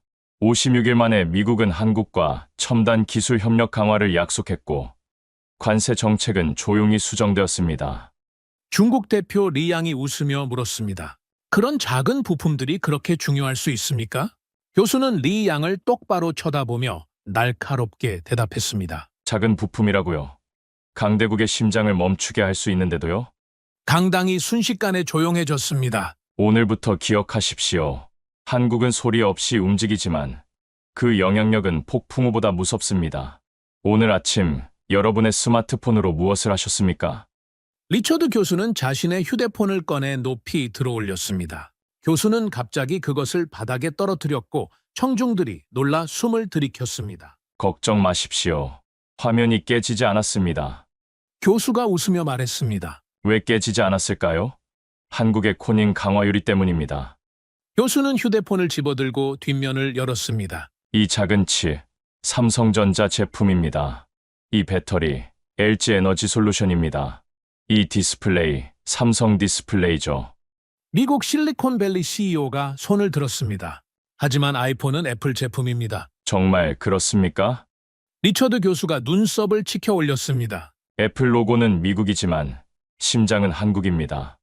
화면에 세계 메모리 반도체 점유율 차트가 나타났습니다. D램 시장 70%, 낸드 플래시 50%, 삼성과 SK하이닉스가 세계 메모리 시장을 장악했습니다. 독일 대표가 불편한 듯 자세를 고쳐 앉았습니다. 이건 단순한 숫자가 아닙니다. 교수가 진지한 표정으로 말을 이었습니다. 당신의 자율주행차, 인공지능 서버, 군사 시스템 모두 한국산 메모리 없이는 작동하지 않습니다. 유럽 자동차 협회 대표가 일어섰습니다. 교수님, 전기차 배터리도 비슷한 상황입니까? 리처드 교수는 전기차 배터리 시장 점유율 그래프로 화면을 전환했습니다. LG 에너지 솔루션, 삼성 SDI, SK온 이 세 회사가 글로벌 전기차 혁명을 움직이고 있습니다. 테슬라, GM, 폭스바겐 모두 한국산 배터리의 노예입니다. 일본 대표 나카무라가 불만스럽게 끼어들었습니다. 중국의 CATL이 1위 아닙니까? 양적으로는 그렇습니다.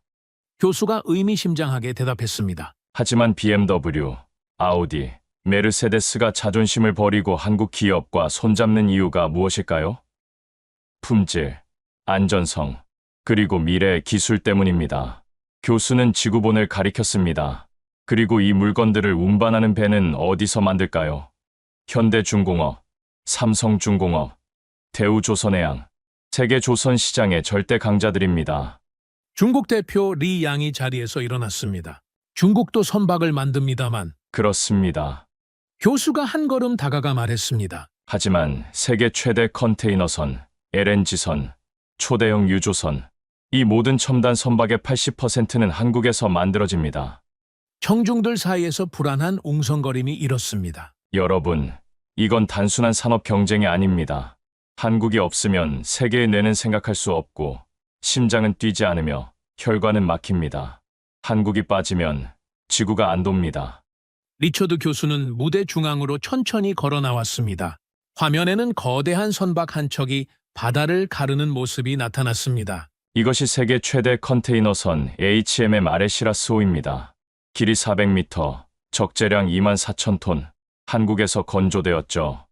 교수는 청중의 반응을 살피며 말을 이어갔습니다. 여러분, 세계 무역의 90%는 바다를 통해 이루어집니다. 그리고 그 바다를 움직이는 선박의 대부분은 한국산입니다. 미 해군 정보장교가 자리에서 일어났습니다. 교수님, 군사적 관점에서 한국의 조선 기술은 어떤 의미가 있습니까? 리처드 교수는 미소를 지었습니다. 화면이 전환되어 한국 해군의 최신의 구축함이 나타났습니다. 이것이 한국형 이지스 구축함 세종대왕급입니다. 한국은 이제 자체 기술로 최첨단 전함을 만들 수 있습니다. 청중 사이에서 놀라움의 탄성이 흘러나왔습니다. 일본 대표 나카무라의 얼굴이 굳어졌습니다. 그뿐만이 아닙니다. 한국은 고래급 잠수함을 국내 기술로 건조하고 있으며 잠수함 발사탄도 미사일 SLBM까지 개발했습니다. 유럽 안보 전문가가 놀란 표정으로 물었습니다. 그렇다면 한국은 이제 해양 강국으로 봐야 합니까? 단언컨대 그렇습니다. 교수가 단호하게 대답했습니다. 한국은 더 이상 육지의 나라가 아닙니다. 바다의 주인입니다. 화면이 전환되어 한국의 LNG 운반선이 나타났습니다. 세계 LNG 선박 시장의 70%를 한국이 장악하고 있습니다. 이 배들이 없다면 유럽은 지난 겨울 러시아 가스 없이 어떻게 버텼을까요? 중국 대표 리 양이 조용히 질문했습니다. 교수님, 중국도 조선 강국인데 왜 한국을 더 주목해야 합니까?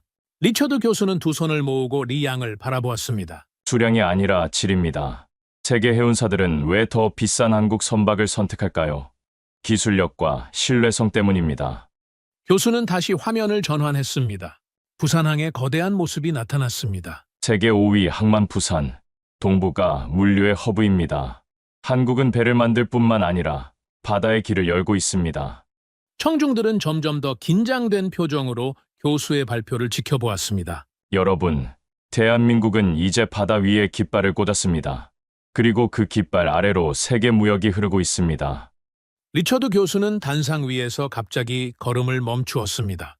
화면이 어두워지며 한국의 K2 흑표 전차가 질주하는 영상이 나타났습니다. 여러분, 전쟁의 역사에서 약소국은 항상 무기를 수입했습니다. 생존을 위해 강대국에 의존할 수밖에 없었죠. 교수는 화면을 가리키며 계속했습니다. 하지만 한국은 달랐습니다. 그들은 무기 수입국에서 무기 제조국으로, 그리고 이제는 무기 수출국으로 변모했습니다. 폴란드 국방 관계자가 자리에서 일어났습니다. 저희는 최근 K2 전차 1000대와 FA-50 경공격기 48대를 구매했습니다. 말 그대로 폴란드 육군과 공군을 한국 무기로 재무장하고 있죠. 리처드 교수는 의미심장한 표정으로 고개를 끄덕였습니다. 폴란드뿐만이 아닙니다. K9 자주포는 이미 핀란드, 노르웨이, 인도, 터키, 호주에서 운용 중입니다. 얼마 전에는 이집트가 200대를 주문했죠. 화면이 바뀌어 KF-21 보람의 전투기가 나타났습니다. 이 전투기는 한국이 독자 개발한 4.5세대 전투기입니다. 인도네시아는 이미 공동 개발에 참여했고 다른 여러 나라들이 관심을 보이고 있습니다.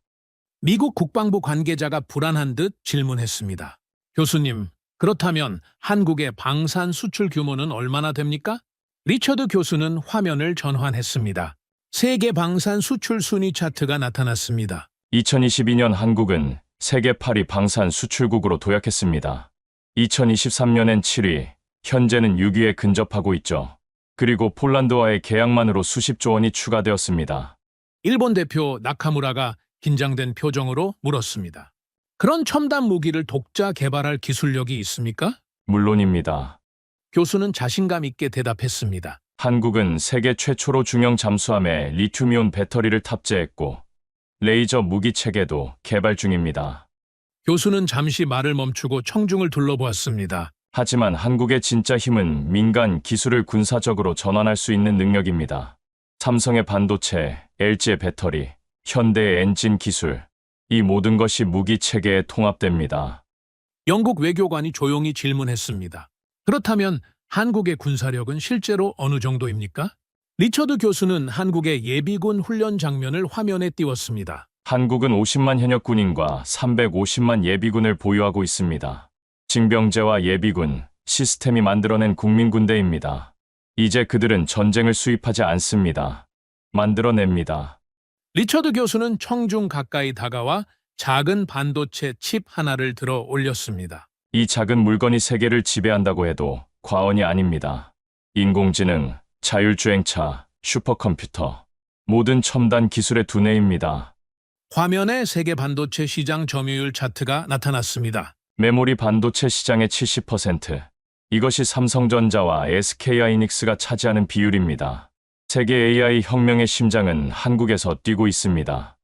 실리콘밸리 스타트업 CEO가 손을 들었습니다.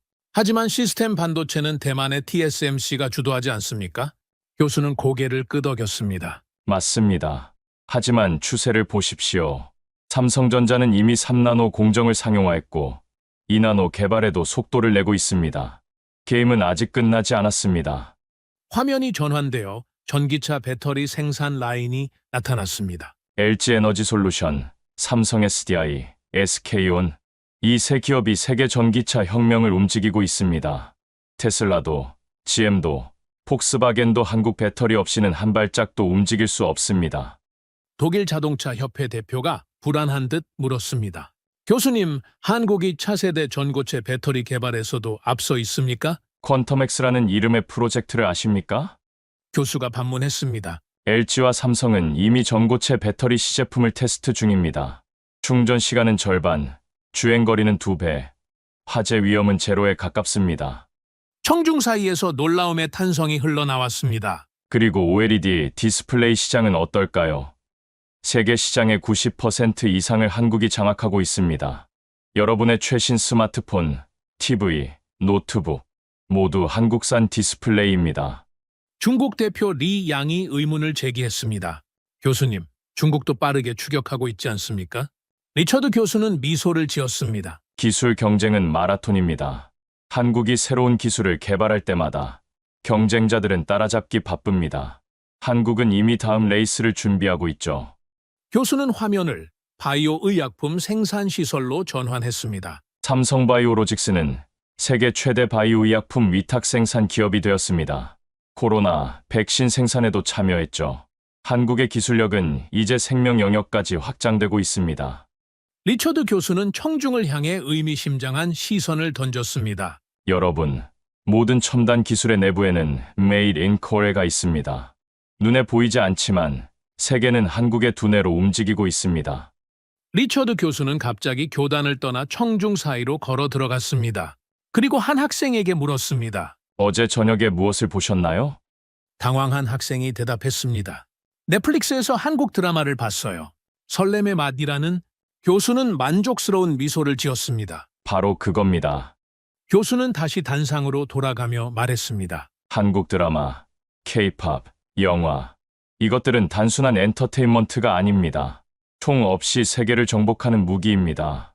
화면에 폭삭 속았수다라는 한국 드라마의 한 장면이 나타났습니다. 브라질 광장에서 수천 명의 사람들이 대형 스크린으로 이 드라마를 함께 보며 눈물을 흘리는 모습이었습니다. 지난해 브라질 상파울루 시청 광장, 5만 명이 모여 한국 드라마를 함께 봤습니다. 그들은 왜 울었을까요? 프랑스 문화부 관계자가 손을 들었습니다. 감정적 공감 때문이 아닐까요? 정확합니다. 한국 드라마는 드라마가 아닙니다. 감정의 해방입니다. 언어와 문화의 장벽을 뛰어넘는 감정의 카타르시스죠. 화면이 전환되어 인도네시아 자카르타의 대형 공연장에서 나의 아저씨, 마지막 회를 보며 환호하는 관중들이 나타났습니다. 인도네시아에서는 나의 아저씨 마지막 장면이 나오자 공연장에서 박수가 터졌습니다. 완전히 다른 문화권의 사람들이 한국의 이야기에 자신을 투영했습니다. 미국 할리우드 프로듀서가 불만스러운 듯 질문했습니다. 하지만 문화적 영향력이 실질적인 힘으로 이어질 수 있습니까? 리처드 교수는 한 걸음 더 가까이 다가왔습니다. 2022년 한국 정부가 중동의 원전 수출을 성사시켰을 때 현지 정부 관계자가 한 말을 아십니까? 우리 딸이 한국 드라마를 너무 좋아해서 한국에 호감이 갔다고 말입니다. 정중 사이에서 웃음이 터져 나왔습니다. 웃지 마십시오. 이것이 소프트 파워입니다. 군함보다 더 강력한 힘이죠. 교수는 화면을 다시 전환했습니다. 전 세계 곳곳에서 K-팝 댄스를 추는 젊은이들의 모습이 나타났습니다. 중동에서 아프리카까지, 남미에서 유럽까지 한국 문화는 국경을 초월하고 있습니다. 한국어를 배우는 외국인이 매년 30%씩 증가하고 있고 한국 대학에 유학 오는 학생들도 급증하고 있죠. 일본 대표 나카무라가 의문을 제기했습니다. 교수님, 문화적 인기는 일시적인 현상일 수 있지 않습니까? 리처드 교수는 고개를 천천히 저었습니다. 나카무라 씨, 이건 트렌드가 아닙니다. 이미 20년 이상 지속되어 온 현상입니다. 한국은 문화를 산업화했고 국가 브랜드로 승화시켰습니다. 교수는 마지막 슬라이드를 보여주었습니다. 한국 문화 콘텐츠 수출액 그래프였습니다. 한국 문화 콘텐츠 수출액은 매년 20% 이상 성장하고 있습니다. 이건 단순한 엔터테인먼트가 아닙니다. 총 없이 세계를 움직이는 가장 조용하고 가장 무서운 무기입니다. 그게 한국의 문화입니다. 리처드 교수는 묵직한 침묵 속에서 천천히 단상 중앙으로 걸어 나왔습니다. 화면에 4개의 사진이 나란히 떠올랐습니다. 미국, 중국, 일본, 러시아의 국기였습니다. 여러분, 역사적으로 약소국은 이 네 강대국 중 하나를 선택해야 했습니다. 그리고 그들의 명령에 예스라고 대답해야 했죠. 교수는 잠시 청중을 바라보았습니다. 하지만 한국은 달랐습니다. 그들은 모두에게 노라고 말했습니다. 미국 국무부 관계자가 놀란 표정으로 자리에서 일어났습니다. 교수님, 한국은 미국의 가장 중요한 동맹국 중 하나입니다만 맞습니다. 그러나 2022년 미국 반도체법이 통과됐을 때 삼성과 SK하이닉스는 무엇을 했습니까? 청중 사이에서 불편한 웅성거림이 일었습니다. 그들은 핵심 기술 자료 공유를 거부했습니다. 동맹국에게도 기술 주권을 양보하지 않았죠. 화면이 전환되어 중국의 사드 보복 관련 뉴스 영상이 나타났습니다. 2016년 중국은 한국의 사드 배치에 경제 보복으로 대응했습니다. 롯데마트가 중국에서 철수하고 한국 관광객이 80% 감소했죠. 중국의 압력에 한국은 굴복했을까요? 중국 대표 리 양이 불편한 표정으로 앉아 있었습니다. 아닙니다. 한국은 사드를 철수시키지 않았습니다. 그리고 놀랍게도 중국 시장 의존도를 줄이기 시작했죠. 교수는 다음 화면으로 넘어갔습니다. 일본과의 무역 분쟁 장면이었습니다. 2019년 일본이 한국의 핵심 소재 수출을 규제했을 때 모두가 한국 반도체 산업이 무너질 거라 예상했습니다. 그러나 한국은 어떻게 대응했습니까? 일본 대표 나카무라가 고개를 숙였습니다. 그들은 불과 2년 만에 핵심 소재를 국산화했습니다. 오히려 일본 기업들이 시장을 잃었죠. 리처드 교수는 마지막으로 러시아, 우크라이나 전쟁 영상을 보여주었습니다. 러시아의 우크라이나 침공 때 많은 아시아 국가들이 중립을 유지했습니다. 하지만 한국은 독자적인 제재를 가했습니다. 심지어 러시아와의 오랜 경제 협력에도 불구하고 말이죠. 프랑스 외교관이 질문했습니다. 교수님, 이렇게 강대국들에게 맞서는 한국의 자신감은 어디서 오는 걸까요? 리처드 교수는 사색에 잠긴 듯 잠시 침묵했습니다. 기술력과 경제력도 있지만 더 중요한 것은 국가 정체성입니다. 한국은 수천 년 동안 강대국에 둘러싸여 생존해왔습니다. 그 과정에서 독립적인 국가 DNA가 형성된 거죠. 교수는 마지막 슬라이드를 보여주었습니다. 세계 지도 위에 고립된 한국의 모습이었습니다. 이제 한국은 명령을 받는 나라가 아닙니다. 스스로 판단하는 나라입니다. 그리고 그 판단은 오직 하나의 기준에 따릅니다. 바로 국익입니다. 리처드 교수는 천천히 단상 위를 걸었습니다. 그의 얼굴에는 이제 심각한 표정이 어려 있었습니다. 지난 수십 년간 세계는 소수의 강대국이 이끄는 방향으로 움직였습니다. 미국이 정책을 바꾸면 세계가 따랐고 중국이 결정을 내리면 아시아가 흔들렸습니다. 교수는 잠시 멈췄다가 청중을 향해 고개를 들었습니다. 하지만 이제 그 흐름이 바뀌고 있습니다. 한국이 움직이면 세계가 반응합니다. 독일 전략가가 의문을 제기했습니다. 작은 나라가 어떻게 세계의 흐름을 바꿀 수 있습니까? 리처드 교수는 화면을 전환했습니다. 세계 핵심 산업별 한국의 영향력을 보여주는 도표였습니다. 작은 나라라고요? 반도체, 배터리, 조선, 디스플레이. 이 모든 산업에서 한국은 결코 작지 않습니다. 오히려 거인입니다. 교수는 청중 사이를 천천히 걸으며 계속했습니다. 더 이상 한국은 따라가는 나라가 아닙니다. 변화를 만들어내는 나라입니다. 영국 금융 전문가가 손을 들었습니다. 교수님, 구체적인 사례가 있을까요? 물론입니다.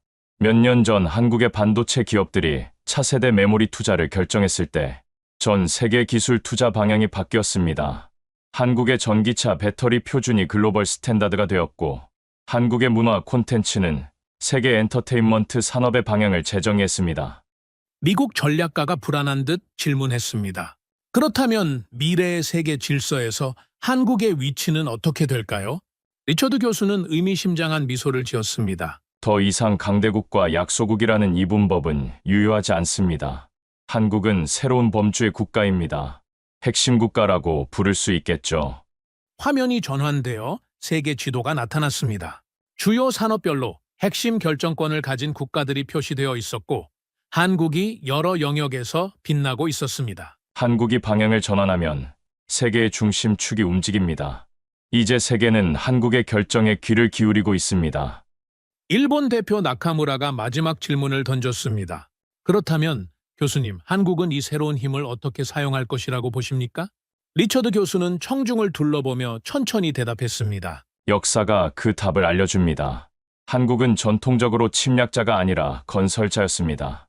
그들은 자신의 힘을 과시하기보다 가치를 창출하는 데 집중해 왔습니다. 교수는 마지막 슬라이드를 띄웠습니다. 단 한 문장이었습니다. 한국이 멈추면 세계가 멈춥니다. 그리고 지금 그 진실을 세계는 조용히 인정하고 있습니다. 청중 사이에서 숨막히는 침묵이 이어졌습니다. 일본 대표단은 굳은 표정으로, 중국 대표단은 노트북을 급히 닫으며 서둘러 자리를 정리했습니다. 리처드 교수는 마이크를 내려놓기 전 마지막 한마디를 덧붙였습니다. 대한민국, 당신이 생각한 것보다 훨씬 더 강한 나라입니다. 리처드 교수의 마지막 말이 끝나자 강당 전체가 잠시 숨막히는 침묵에 빠졌습니다. 그리고 갑자기 기자들의 질문이 폭우처럼 쏟아졌습니다. 교수님, 이 발표가 미국의 공식 입장을 반영하는 겁니까? 한국의 이러한 영향력이 중국과의 관계에 어떤 영향을 미칠까요? 일본은 이러한 한국의 부상에 어떻게 대응할 것으로 보십니까? 교수는 손을 들어 조용히 해달라는 신호를 보냈습니다. 강당이 다시 조용해졌습니다. 제 발표는 개인적인 연구, 결과에 기반한 것입니다. 다만 사실에 근거한 분석이라는 점을 강조하고 싶습니다. 일본 대표단이 굳은 표정으로 일어나 퇴장하기 시작했습니다. 그들의 얼굴에는 긴장과 불안이 역력했습니다. 중국 대표단은 서둘러 노트북을 접고 서류를 챙기며 휴대폰으로 급하게 통화를 시작했습니다. 누군가에게 긴급 보고를 하는 듯했습니다. 미국 대표단은 자리에 앉아 있었지만 그들 사이에서 급박한 속삭임이 오갔습니다. 위기 관리 모드로 전환한 듯했습니다. 유럽 대표들은 서로 놀란 눈빛을 교환하며 메모를 비교하고 있었습니다. 리처드 교수는 이 모든 반응을 차분히 지켜보았습니다. 그리고 마지막으로 청중을 향해 말했습니다. 여러분, 오늘 제가 전달하고자 한 메시지는 단 하나입니다. 세계는 변하고 있고 그 변화의 중심에 한국이 있다는 것입니다. 교수는 서류를 정리하며 덧붙였습니다. 모든 강대국은 언젠가 약해지고 모든 약소국은 언젠가 강해집니다. 한국은 그 언젠가가 바로 지금임을 증명하고 있습니다. 교수가 단상에서 내려오자 기자들이 몰려들었지만 그는 차분히 미소 지으며 말했습니다. 더 이상의 질문은 받지 않겠습니다. 앞으로의 세계 질서는 우리 모두가 함께 지켜보게 될 것입니다. 강당을 나서는 리처드 교수의 뒷모습을 모든 참석자들이 주시했습니다. 그날 하버드 케네디 스쿨에서는 세계 질서에 대한 새로운 관점이 제시되었고 그 중심에는 예상치 못했던 국가, 대한민국이 있었습니다. 오늘 리처드 교수가 발표한 내용의 핵심은 한국이 세계 산업의 심장으로 자리매김했다는 것입니다. 삼성전자와 SK하이닉스는 세계 메모리 반도체 시장의 70%를 장악하고 있으며 이들이 생산하는 반도체 없이는 스마트폰, 자율주행차, 인공지능 서버, 첨단 군사 시스템, 어느 것 하나 작동할 수 없습니다. 세계 디지털 문명의 근간이 한국 기업의 손에 달려 있는 것입니다. 배터리 분야에서도 LG 에너지 솔루션, 삼성 SDI, SK온이 세계 시장을 선도하고 있습니다. 테슬라, GM, 폭스바겐 같은 세계적 자동차 기업들이 한국산 배터리에 의존하고 있으며 전고체 배터리 같은 차세대 기술 개발에서도 한국 기업들이 앞서 나가고 있습니다. 전기차 혁명을 움직이는 심장 역시 한국에서 뛰고 있는 것입니다. 조선 분야에서 한국은 명실상부한 세계 1위입니다. 현대중공업, 삼성중공업, 대우조선해양은 초대형 컨테이너선과 LNG선 시장의 80%를 장악하고 있습니다. 세계 무역의 90%가 바다를 통해 이루어지는 상황에서 한국은 글로벌 물류의 핵심 동맥을 만들어내는 국가가 되었습니다.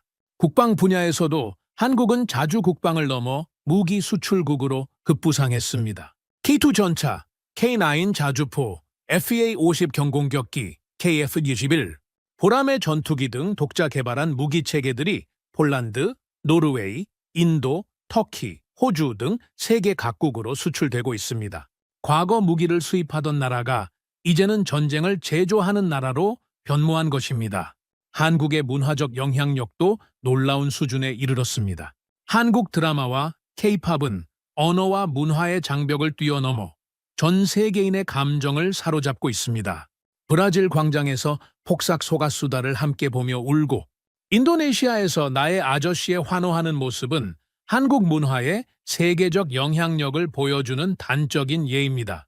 이는 단순한 엔터테인먼트가 아니라 감정의 해방이자 총 없이 세계를 정복하는 무기가 되었습니다. 외교적으로도 한국은 주목할 만한 독립성을 보여주고 있습니다. 미국 반도체법에 대해서는 핵심 기술 자료 공유를 거부했고 중국의 사드 보복에도 굴복하지 않았습니다. 일본의 수출 규제에는 기술 국산화로 대응했으며 러시아의 우크라이나 침공에는 독자적인 제재를 가했습니다. 이제 한국은 명령을 받는 나라가 아니라 스스로 판단하는 나라, 국익을 최우선으로 하는 전략국으로 자리매김했습니다. 한국은 더 이상 따라가는 나라가 아닙니다. 세계는 한국의 결정에 귀를 기울이고 한국의 움직임에 반응하는 시대가 되었습니다. 한국이 멈추면 세계가 멈춘다는 말은 과장이 아닌 현실이 되었고 세계는 그 진실을 조용히 인정하고 있습니다. 대한민국, 당신이 생각한 것보다 훨씬 더 강한 나라입니다. 오늘 영상 어떠셨나요? 지금 대한민국은 산업의 핵심에서 세계 공급망을 지휘하고 국방에서는 스스로를 지키며 다른 나라를 지켜주는 힘을 갖춘 나라가 되었습니다. 외교에서는 강대국에도 노라고 말할 수 있는 결정을 내리고 문화에서는 세계를 울리고 웃게 하는 감정의 수도가 되었으며 전략적으로는 전 세계가 예의주시하는 가장 작지만 가장 강한 변수로 떠올랐습니다.